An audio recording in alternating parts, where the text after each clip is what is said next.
This will begin to make things right. And that is where things started to go wrong. Everyone seems to agree that the Disney Star Wars sequels were something of a mess.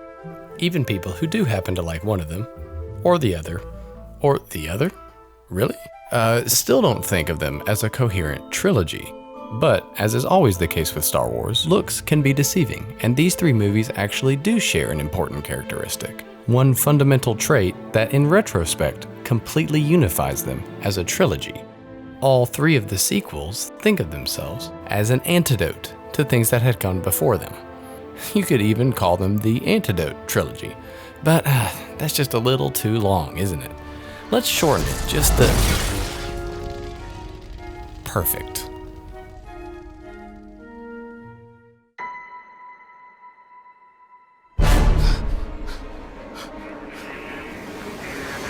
At first, The Force Awakens didn't seem to be anti-anything. Maybe it looked a little overfamiliar. But all the early images made one thing very clear. Star Wars was back. And this movie was here to celebrate. Everything about it was tailor-made for lifelong fans of the franchise, both in the way it brought back old things and in the way it introduced new ones. For instance, not only did this movie bring back Han, Leia, and the Millennium Falcon, but the casting process to find Rey and Finn was designed after the way Lucas found young, unknown actors for A New Hope. There are some familiar story beats, but they come from familiar writers. Lawrence Kasdan came in to work on the screenplay, just like he did on The Empire Strikes Back. Echoes of classic Star Wars are everywhere, and not just in the obvious places, like the rundown technology, practical effects, and real lived-in sets, but even more obscure elements, like the specific camera and film stock they used on the original trilogy, and okay, we can admit that something is missing here. In a movie that's almost 2.5 hours of references, none of them include the prequel trilogy. This celebration of Star Wars is really just a mashup of A New Hope and The Empire Strikes Back. Trash compactor. And it's not too hard to imagine why that might be.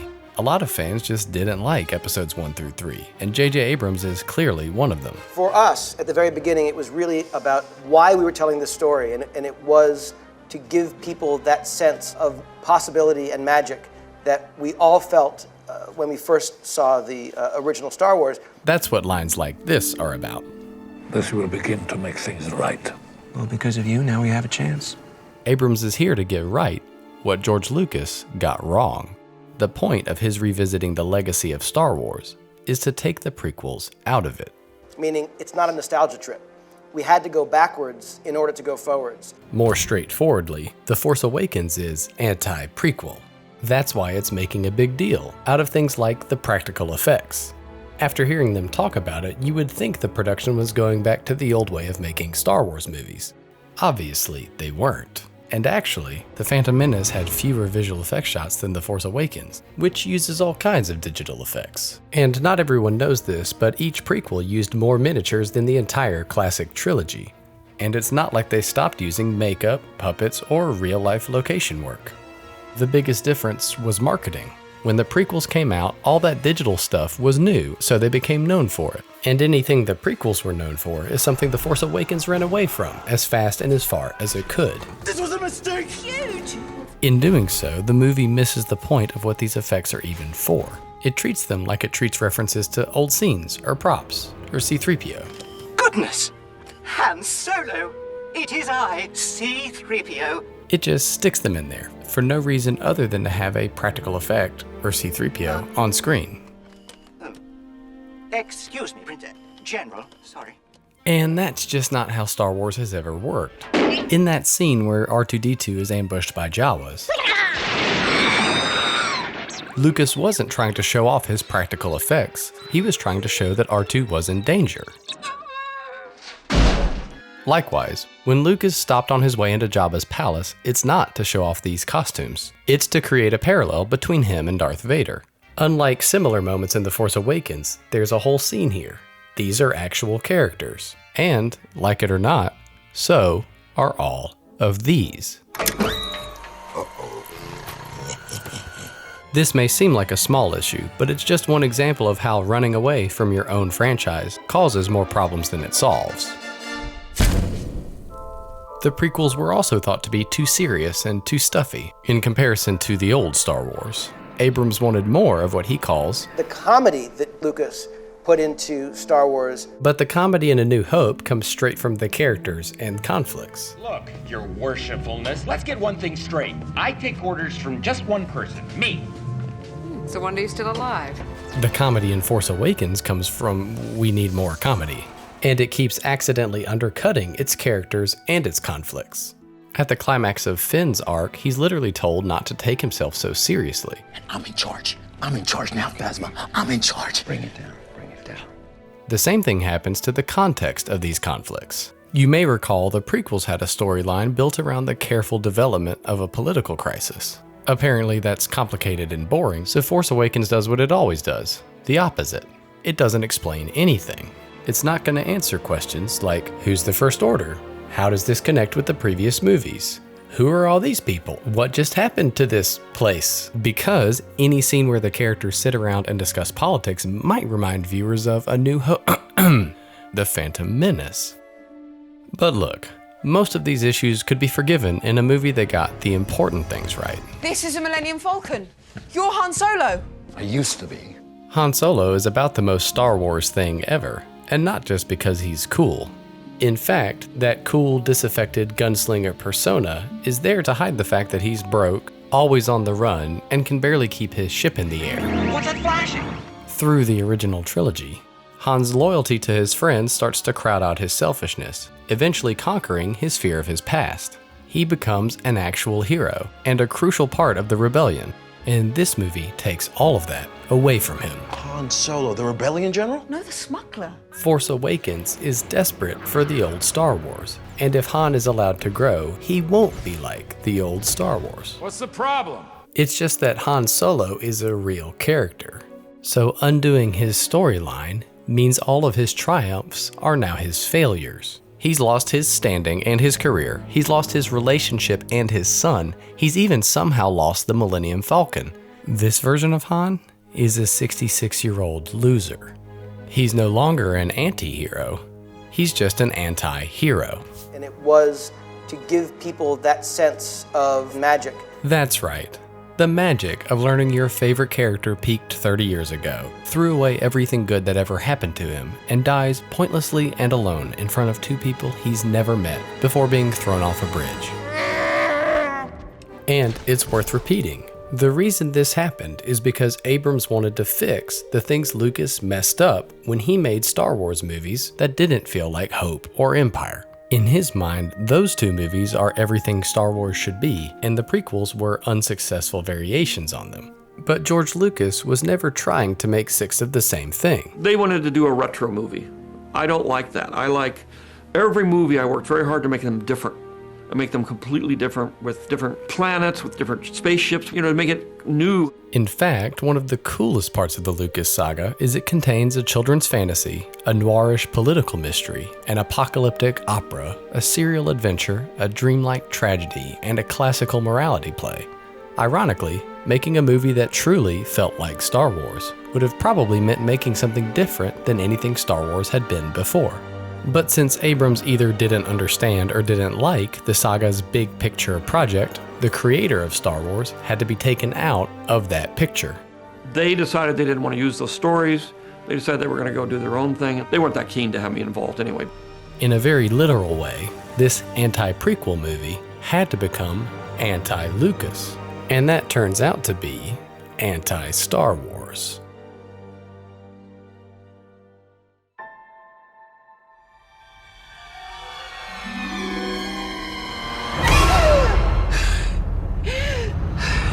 This one is obvious. The Last Jedi is anti-Force Awakens, which, honestly, doesn't sound too bad. Breathe. Even if Star Wars did survive the Force Awakens nostalgia trip, there's no way it could have handled 2 in a row. Rian Johnson does the things J.J. Abrams was afraid to try. Just breathe. He brought a new story and a new tone to Star Wars. It's just that in the process, he derailed the entire project. We'll get to that. The phrase everyone associates with The Last Jedi is subverting expectations. It's not the best phrase to describe what this movie is doing, but it sticks because it's exactly the way watching this movie feels. Now, this channel has already talked about how George Lucas built Star Wars on a series of dramatic inversions, both from movie to movie and from trilogy to trilogy. And so some people think subverting expectations is something Star Wars does all the time. But the big difference is that Lucas's approach takes an idea and makes it more important to the story. What Johnson keeps doing is taking something that seems to be important and then saying, no, it actually doesn't matter. He's not very subtle about it either. Admittedly, there's something thrilling about watching a blockbuster do something like this, especially to a movie as lazy and predictable as The Force Awakens. Stop enjoying this! Stop enjoying this! And it helps that Last Jedi is handled in a, for lack of a better word, a more artful way than its predecessor. There's a lot of intent in the ideas and imagery it puts on screen, including a lot of these subverted expectations, some of which are there to solve unsolvable problems left over from The Force Awakens. This is what happened with Luke Skywalker, if that's actually who this is. Maybe he's Jake Skywalker. It doesn't really feel like him. We've seen Luke learn that he could turn to the dark side just as easily as Vader, and be willing to die if it gave his father a chance to turn back to the light. This is impossible to square with a Luke who seriously considers murdering his nephew in his sleep. But it's just as impossible to imagine Luke abandoning his friends, which is the only thing he does in The Force Awakens. The series of narrative subversions in the Luke storyline of this movie are basically Rian Johnson's way of reverse engineering the explanation for why he would do something so out of character. However, it's not fair to pin all this whiplash on J.J. Abrams. The expectations Last Jedi keeps subverting are just as likely to be set up in The Last Jedi. Not now, lovey. On the road. Yes, it's true that some of those reversals do serve key story points, but a lot of them are just the movie kind of messing around.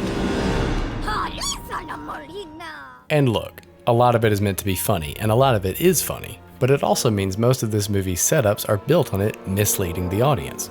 In other words, The Last Jedi is lying. You can call me whatever you like. I just want to know what's going on. Of course you do.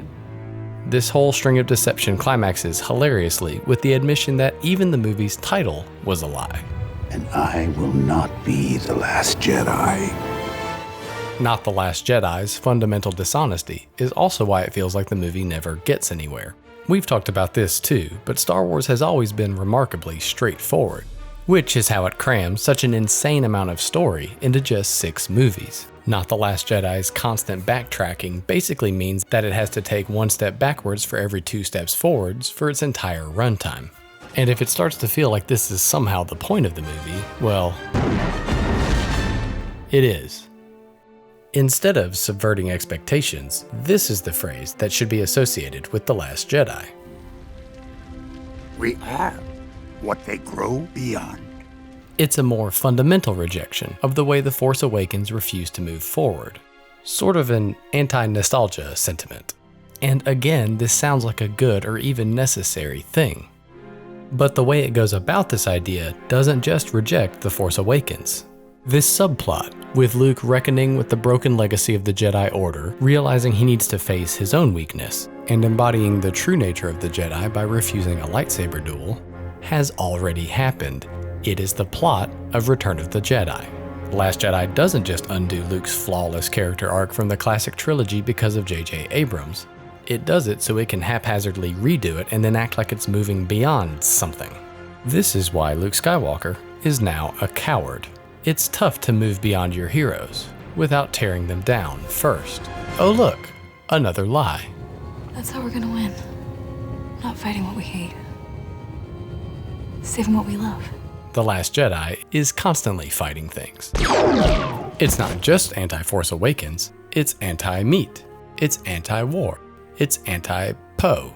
It basically can't make a single point without being anti-something. Impressive. Every word in that sentence was wrong. It doesn't know how to say anything without scolding someone. There are things that you cannot solve by jumping in an X-Wing and blowing something up. That line makes it sound like it's silly to expect space battles from Star Wars.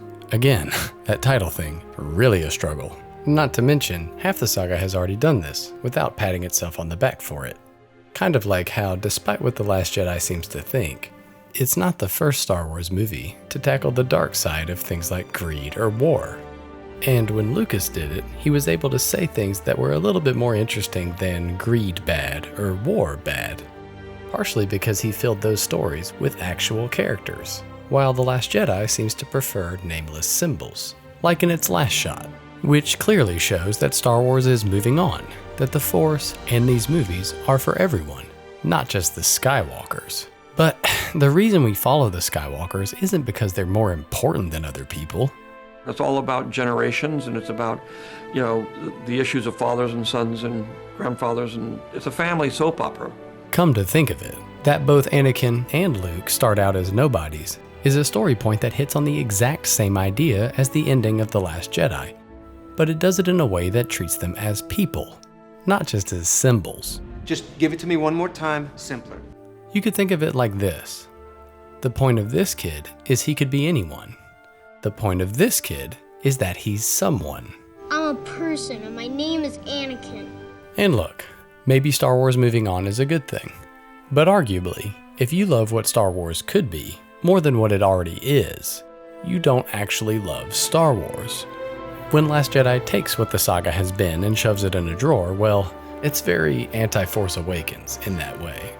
But looking at this whole saga and only seeing something that's there for you to grow beyond winds up feeling very, very anti-Star Wars. Oh, yeah, you see where this is going. In Rise of Skywalker, it was time for a course correction of a course correction of a course correction. We've passed on all we know. So J.J. Abrams came back to fix Star Wars. Again. 1,000 generations live in you now. In short, Disney's sequel trilogy needed a miracle. It did not get one. By this point, the series had literally lost the plot. And the problems show up immediately. No, seriously, they start in the first paragraph of the crawl. That's where they put the reveal that, somehow, Palpatine has returned. And that strange decision makes even less sense when you see the opening sequence, which dramatically shows us that, somehow, Palpatine has returned. The dark side of the Force is a pathway to many abilities some consider to be unnatural. And then, 10 minutes later, and just for good measure, we get this. Somehow Palpatine returned. That shocked gasp is hilarious.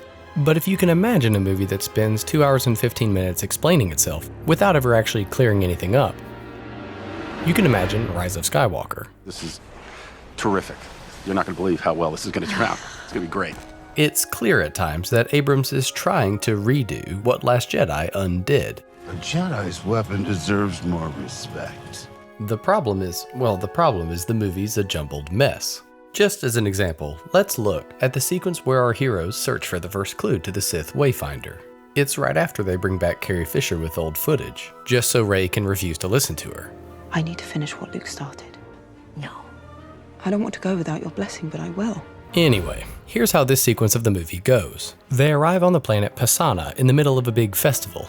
The First Order finds them because Kylo force snatches a necklace off Rey so that his necklace analyzing team can tell him where it's from. We've had this analyzed. It comes from the Midian system. And then stormtroopers were already there for some reason, but so is a good guy with a bow and arrow. Follow me. Turns out it's the famous archer Lando Calrissian, which even the script seems to find a little implausible. This is General Lando Calrissian. We know who he is, 3PO. They flee into the desert looking for an old Jedi hunter ship. There's a bit of a battle. Rey spots the ship, but sometimes life has other plans. Hey! You get all of them? They get thrown into this random quicksand tar pit. There's a little character thing here with Rey and Finn. Rey, I never told you where. That never gets resolved, so don't even ask. The quicksand dumps them into a network of underground tunnels, and it just so happens they come across a— oh, hey, is that a clue? The location of the Wayfinder has been inscribed upon this dagger. There's also a gigantic snake. Fortunately, it turns out he's just, misunderstood. So Rey force heals him, which is how we find out that there's such a thing as force healing, and then the snake knocks a hole for them to get out, not as a thank you or anything, just on accident. Again, there's 2 hours and 15 minutes of this.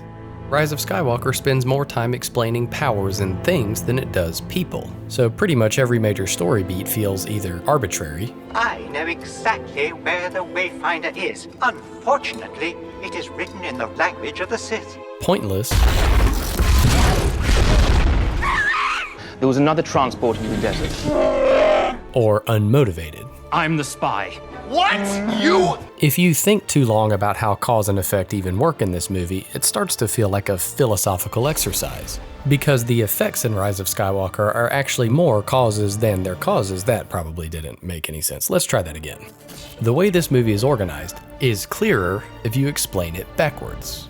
For example, Rey will need the Sith dagger on Endor, so she finds it down in the tunnels. They need to be in the tunnels, which is why they're derailed on their way to the ship by a group of stormtroopers. Lando saves them because later he needs a motivation to show up at the final battle.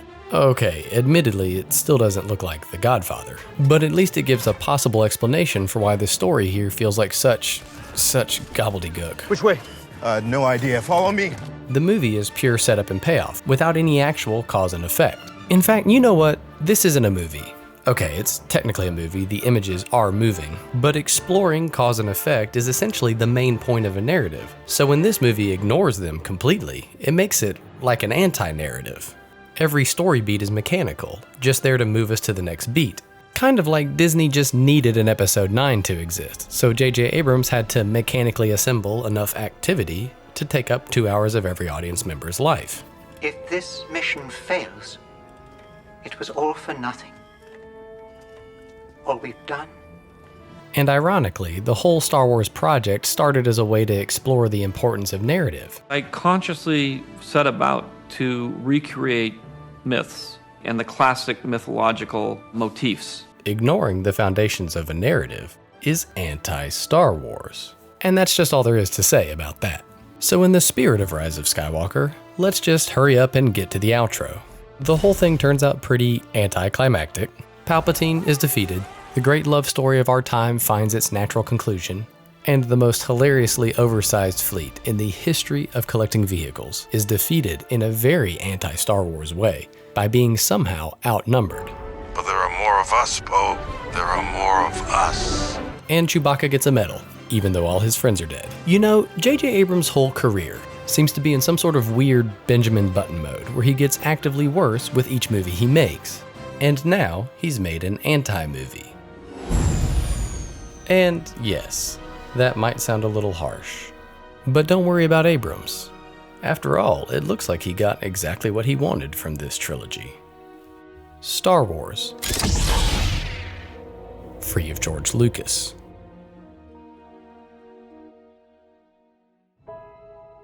Some of you may be disappointed. After seeing a channel built on a, let's just call it what it is, irrational love of the Star Wars saga, turn up with a video that seems very anti-Star Wars. The promise of this trilogy was that it would keep the Star Wars universe alive for another generation. But to keep a creative work alive, you have to create things. And it's clear looking at this trilogy that nothing was built here. This is the Star Wars anti-trilogy. Everyone who made it just wanted to see their version of Star Wars. And none of them ever realized that in their version of Star Wars doesn't matter. They didn't even leave anything for the filmmakers who came after them. Movies like The Force Awakens mean you can't make anything new. And movies like The Last Jedi mean you can never keep anything old. In short, these movies have a lot of problems, and it's best to leave them behind. When you break up with somebody, you just say, no, gone, history, I'm moving forward. It's sort of poetic, though, that for all these movies' efforts to leave behind the legacy of George Lucas, he's the one who moved on, and they're still standing, right back where it all started. Thanks for watching. There's still more to say about Star Wars, some other day. Subscribe or drop a line below if you want to know when that day comes. or if you want to see what this channel does in the meantime. Surely some of you think there are other filmmakers whose work deserves another look. Me too. I'll see you then.